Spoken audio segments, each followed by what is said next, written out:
Hello everybody, and we welcome our next guest on CPD TV. Today we have Kelsey Kates.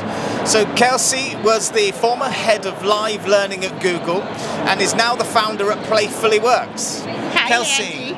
Hi, Andy. Nice to meet you. Thank you very much for coming to join us. How are you today? I am delighted. This feels like the Vegas of learning conferences. I'm a little overstimulated, but I'm doing wonderful. So tell us a little bit about yourself, Kelsey, your role at Google and also your role at Playfully Works as well.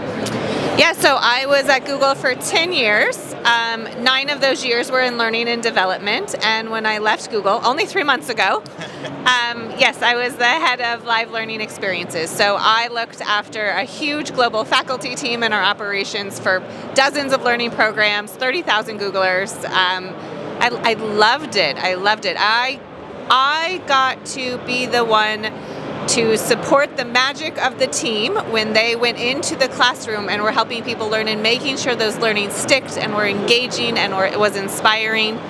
Lots of politics, as you might imagine, but being in the classroom to feel that magic and helping that learning transform.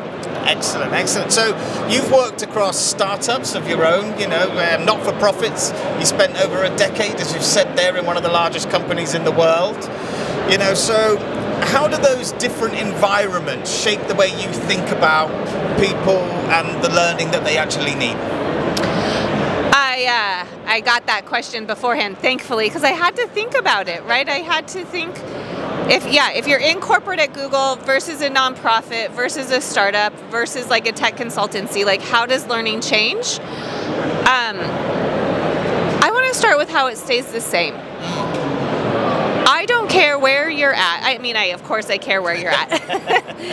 But what I would have experienced is what I have seen across industry, across domain, is when you think about learning, what is most important is that intrinsic value where your learners want to learn.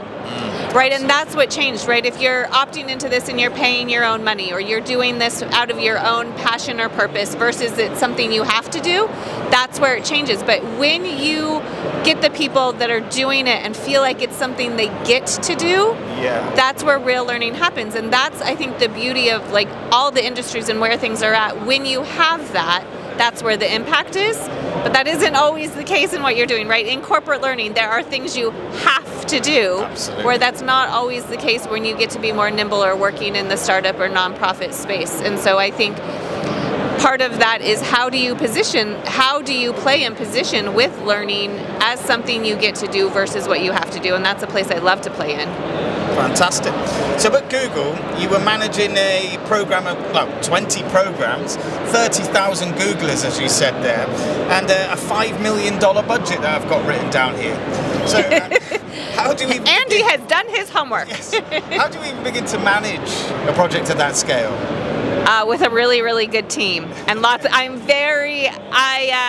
I love being with people and connecting, but don't let that fool you. I am very detail oriented. I love a good spreadsheet where things are doing, but in all seriousness, right? Like getting really clear on what you're solving for, right? Why does this all exist? What is it in the spirit of?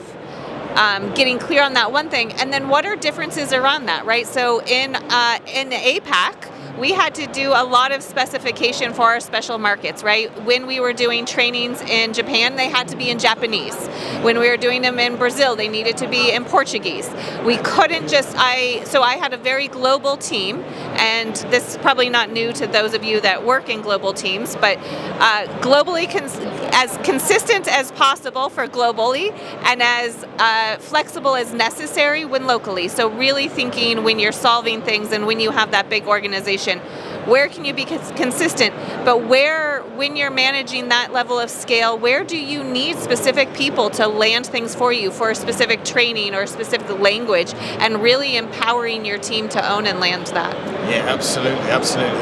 So from what I've researched about yourself, Kelsey, you also founded the Google Mastery faculty program. Is that correct? I did indeed. Fantastic. What drove you to build it, and what did you take away from taking on a project like that one? So that actually touches on scale with which we were talking about before. So even at places like Google, where they seem massive and there might be big budgets, you need to do things nimbly and scrappily, or there's not always extra headcount, and that was the case. So we really wanted to upskill our learners in what we are doing, but we didn't necessarily have the headcount to do that. So what Google Mastery Faculty was a certification program to be the best of the best facilitators. And that meant the full-time facilitators that rolled into me. That meant about 60 external partners that we brought on board to facilitate for us. But it also meant the top 1% of Googlers got to apply and be a part of that program. And that goes back to what I was talking about, like something you get to do, not have to. Like this was a privilege, but what we were solving for was scale, right? We are not in the place for me to fly my team around the world to deliver meaningful programs. But what we could do was train the best of the best to do this in a 5% role where they are looked upon with high regards among their coworkers and their peers. They're doing that. It's good for their career. It's good for their motivation. So scale is the short answer. The longer answer is it is a great way to have purpose and belonging and feel like it's somewhere you want to stay working. Yeah. And I see here also, as your time at Google, you won multiple Brandon Hall Awards. Fantastic. So for anyone watching who doesn't know what that is, by the way, that's like the Oscars of the learning industry. Okay, so what work were some of them for, and what does the recognition of that mean to you? I say this a lot when I speak or when I learn, but if you're my 2-year-old or a 50-year-old or myself or CEO or an individual contributor, everyone wants to feel seen and belong and that their work matters. And so I feel that in my job now, and I feel that at Google, but it's really, I'm not above feeling that externally with validation. You talked about what programs, so my team led Deliver Like a Boss, which is all about how do you present with enthusiasm and connection and really make how you move and what you say deliver succinctly to your audience. And that's an important part of being a great Googler and a seller at Google. So Deliver Like a Boss was an important one for our team. Mastery Faculty, we did Facilitation Academy.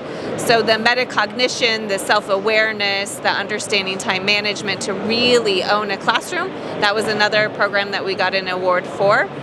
There's been a few other ones, but I think being seen and doing it, what stands out about these programs is that they didn't happen to you, they happened with you. So we really take an approach where we design with our audience, where we get them involved in what we're doing and what we're part of, so it feels not only immersive for the actual experience, but then when it is designed and how it came to life, it's not us over here working in the corner trying to build something. We're in it with you. Absolutely. You should be very proud, you and your team, of those achievements, because that's a fantastic achievement, isn't it? Thanks, Andy. So what's brought you to the Learning Technologies event this year then? So as you alluded to, I have actually left Google, despite all of our chat on Google. I'm 3 months out. It feels awesome and free and wonderful in a way that I wasn't expecting. But as a part of that, I'm doing some more speaking engagements. One of the things I did at Google, I didn't get a Brandon Hall Award. I wasn't there long enough to prove a Vex there, but is around bringing playfulness to work. Fantastic. So it's a lighthearted, interactive, often funny approach, and how that supports psychological safety, innovation, well-being, collaboration. And I get the pleasure getting on stage to talk about that. So there'll be dancing and bubbles and things where I make myself look silly, but not cringy for the audience. So that talk I think you're doing is tomorrow, isn't it? It is indeed. Yeah, fantastic. Looking forward to that one. I'm going to come and join you. You better. I'm see you in the audience. I'll call on you. It sounds fun. Yeah. And now he's like, So, at the event here then, is there anything else that you've been looking forward to seeing, or is there anything you've seen so far that's really taken your eye? All the work that I'm currently doing is really focused on the people side of things and interactions of people with people. And I'm curious, where are there others where that's what they're leaning into, right? Donald, who co-chairs the Learning Technologies Conference, was talking about that this year, so many of the participants leading up to it, humans is what they wanted to save time and space for. And not that AI wasn't important, but how do we optimize for the humans in the age of AI? And so I'm intrigued to see what other people are doing and what we're doing here. I'm finding the more that we're working with AI, the more humans are showing up as robots versus humans, right? You send emails, have you done that yet? Check that off the list, put that on the calendar, right? You're missing the rapport and the levity and the things that make us human, and so I want to see what other folks are doing in that space. Excellent. I mean, your philosophy is clearly around playfulness and in learning, which is great. It's a really good approach. The kind of corporate environment seems to have lost that a little bit over time, in my opinion, so why do you think that kind of approach to learning is the right way to go about it? So just to reiterate, we have absolutely lost that, also at Google. Lots of people are like, oh, you work at Google, of course that's easy. It was getting less and less easy to do that. So I've done a fair amount of research, and there is actually a good body of research on this. We are the only mammals on the planet that stop playing as we get older. And we do that because we're for self-protection. So we feel, and we as adult human mammals mistake singing and dancing or cracking jokes or having a little fun as childish at work, right? And we're seen as less professional, less credible, less likely to move up. But we're confusing childlike with childish, right? Where childish is more missing that executive function, that long-term decision-making, licking all the donuts that you see at the table. And that's not what we're talking about. And so we are thinking that we're doing ourselves a favor by showing up as so stiff and professional. But what we're actually doing is creating a cycle of fear, and we're creating a layer that doesn't allow us to connect with people.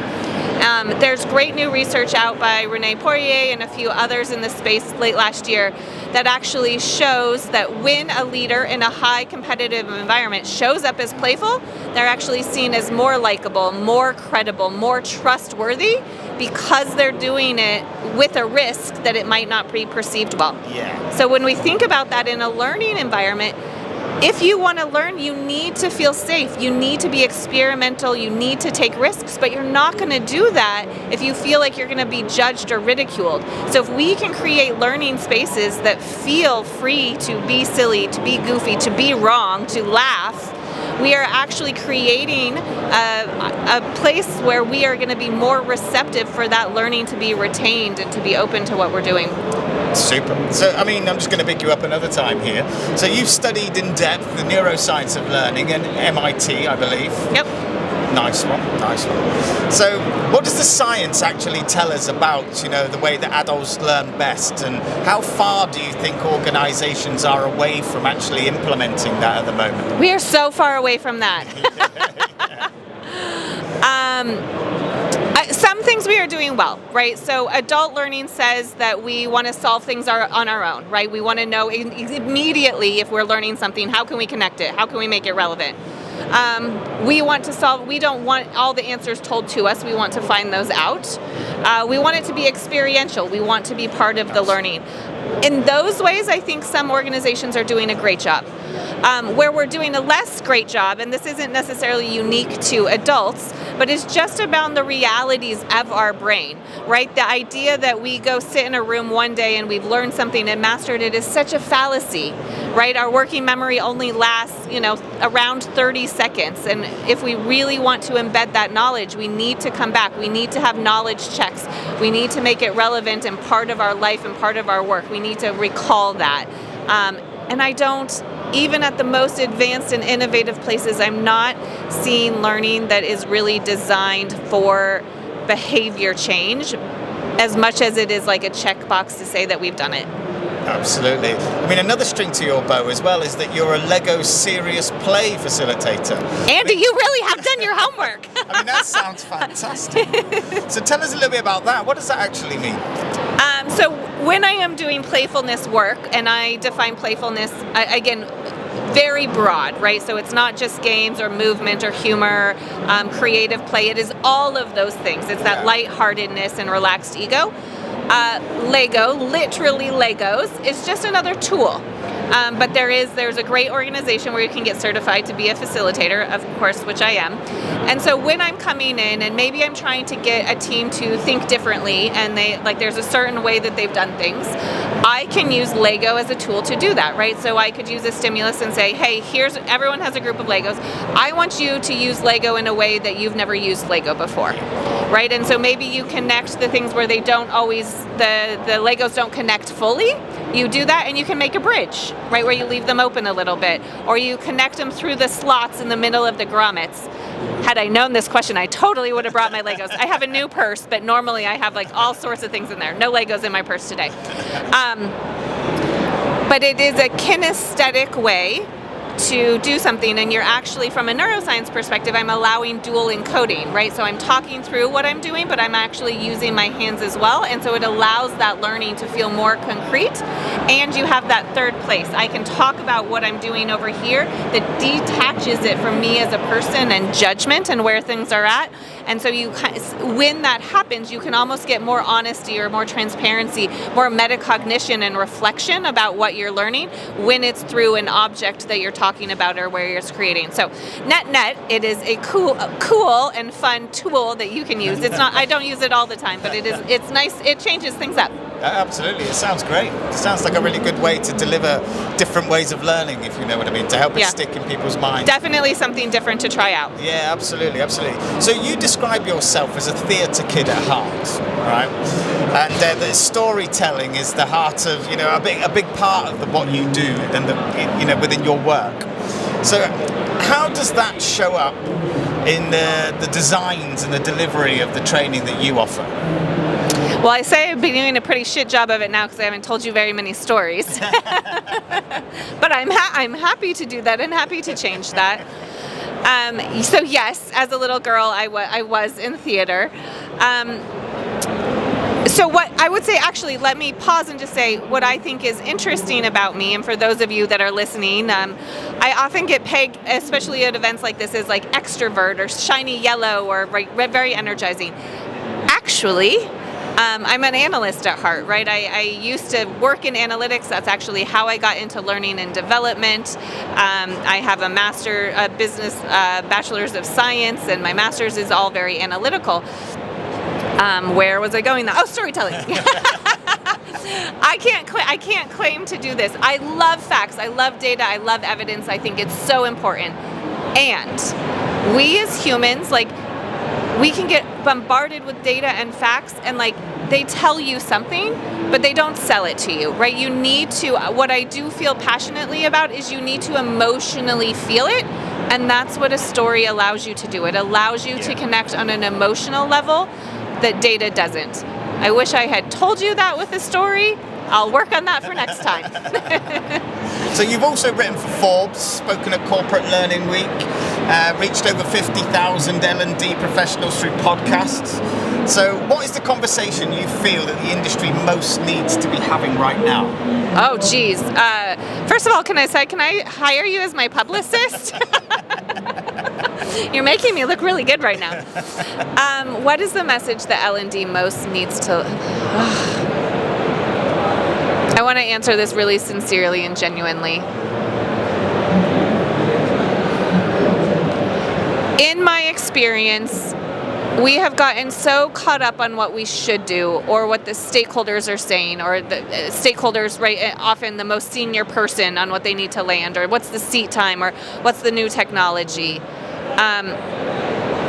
If I could really do it and I was leading a large learning org, I would love to just literally sit with my audience and the learner and see what is impeding their day to day, and start, and not be afraid to start over, right? I see organizations that have tons of instructional designers or are embedded really deeply with an LMS that has to integrate with all these other CRM systems. And there's so much work to make it work, or to shift roles, or to try to get someone in this role to try this new thing. And I don't know if it's working. Right. I think we've lost what we're actually solving for with the learner.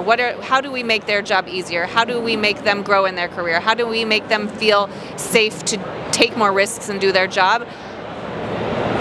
I think we're checking the box on doing what the stakeholders say versus what's doing right by our learner.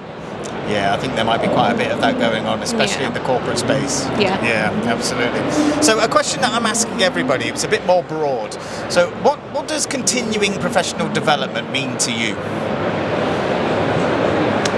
It means not being in my 60s and being my grandpa and going to the Waffle House with the same waitress and asking for crispy waffles and only wanting that for breakfast. Okay, here's what I really mean by that. Back to the neuroscience piece. So neuroplasticity means our brain can grow and change and evolve. But to do that, it means we have to go seek out learning. We need to be uncomfortable. We need to do things we haven't done before. And that is what's going to allow us to adapt and be flexible in our own age, so we can try kimchi or something new, or not have to be my grandpa with waffles for breakfast every single day in the same place. Continuing education means an acknowledgement that we are always growing and learning, and we are on a journey, and it is not a destination. But you need that intrinsic motivation to do that. Absolutely, absolutely. So in your opinion, what makes really effective professional development training and learning? I would go back to what I started with, right? Making sure that people want to be a part of it, right? You're not doing something to them, you're doing something with them. No, this should come as no surprise, but it should be experiential, right? You're not sitting there talking at them. They're not just clicking buttons. They're not just watching something static. Like it in some way has some engagement and retention elements. It's not one and done. It connects to their life, and it's something that they can come back to regularly. What other makes really good learning and development? It needs to feel personal and relevant to what they're doing. Yeah. They need to feel and that can be as small as like an instructor using their name, understanding their story and helping them relate it back. We'll stick with that for now. And that the engaging part is not only on the idea of the instructional designer or the facilitator or the speaker, but you need to create an atmosphere where you're challenging them, right back to that neuroplasticity, where it's not passive. It's an active learning experience where you do feel a bit uncomfortable, but you feel safe. Fantastic, fantastic. With the vast experience that you do have then in the L&D industry, what do you think, or what have you heard are common misconceptions about professional development? I think some people do it as a checkbox activity, right? It's required or they want to do it. I don't hear a ton of misconceptions, to be honest with you, but this goes back to you are the person who you're surrounded, like the 5 people around you, like that's the person you are, right? And I really like to surround myself with people that are wanting to learn and wanting to grow and always taking classes. I'm in my mind, I'm thinking of all the weird classes my friends are taking or doing, or where I feel impressed by them. Misconceptions about professional development. That you need to be certified to do it, that you have to do it, that you should... that it's just part of your work. Like, I see it as being a good human. To be honest with you, Andy, I see it about being a good parent. I look at I'm not joking, and maybe this is off topic, but I look at my parents now or my grandparents, and I look at my little kiddos, and in 30 years' time, I don't know what it's going to be weird. I don't know what my kids are going to be like. Why are you so old-fashioned about that? Why wouldn't you try this? Right? But if I continue to keep learning and put myself in that comfortable position, I am going to be more open to what the future holds and how I see things. And I want that for my children. I want that for our world. And so I guess that it's optional. I think if you want to be relevant and have good connection with your children when you're older and to keep your brain alive, it's something you need to be doing. I completely agree. Yeah, it's a good way to put it as well. So what role do you think accreditation has in ensuring quality in training and learning that's being delivered? Now we come back to CBD. We do.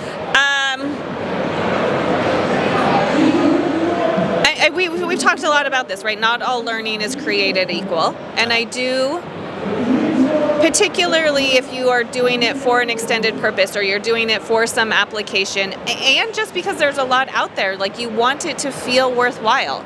And so I don't think this is unique to educational accreditation. I think this is true of anything that's accredited. You need a standard that says, yeah, like this is good enough. This is worth your time.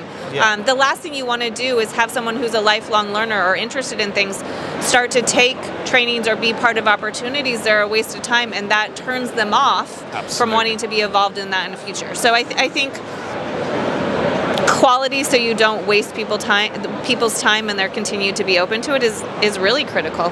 Absolutely, absolutely. So, and finally, okay, last question for the day. Where do you think learning is heading?